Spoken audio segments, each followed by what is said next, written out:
Hi everybody, here's a quick video explaining how to go about starting up with Edmodo for 2011.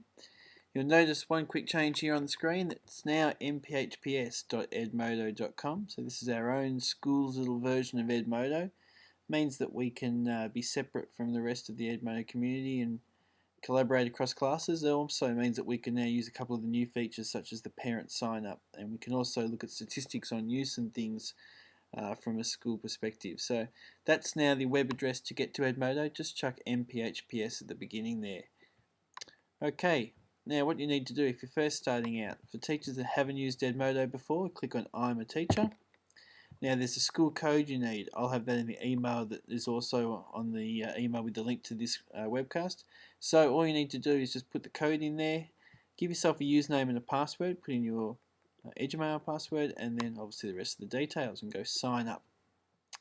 The kids, for instance, who have not used Edmodo before, which won't be the grade 5s going to grade 6 this year, they'll all have accounts, but this year's 4s and 5s won't, so they'll need to click on I'm a student, and they need to put in a group code which you generate, and I'll show you how to do that in a sec.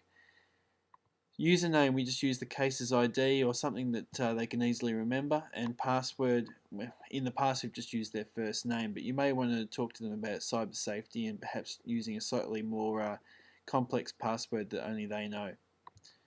Email, leave that blank, and they finish out the rest of the details. So let's say that we've logged in. On this other screen over here I've already logged into Edmodo. And here you'll see that on the left hand side here there's groups, and you can join or create as a teacher. So if you want to create a group for this year's class, you click on create, give it a name, and use the prefix 2011 because we'll be creating groups every year with your new bunch of kids.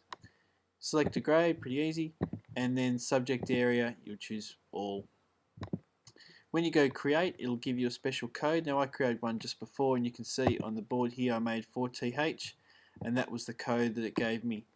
Keep a record of that. You can retrieve it later by just sort of putting the mouse over here and going settings, and it'll pop up and tell you what the code is. But if you've got it there, that's what the kids need when they try to join your group. So for those who've already got Edmodo accounts, they'll just click on join, put that code in, and they automatically become a member of your new class code. So that's how we get started with Edmodo.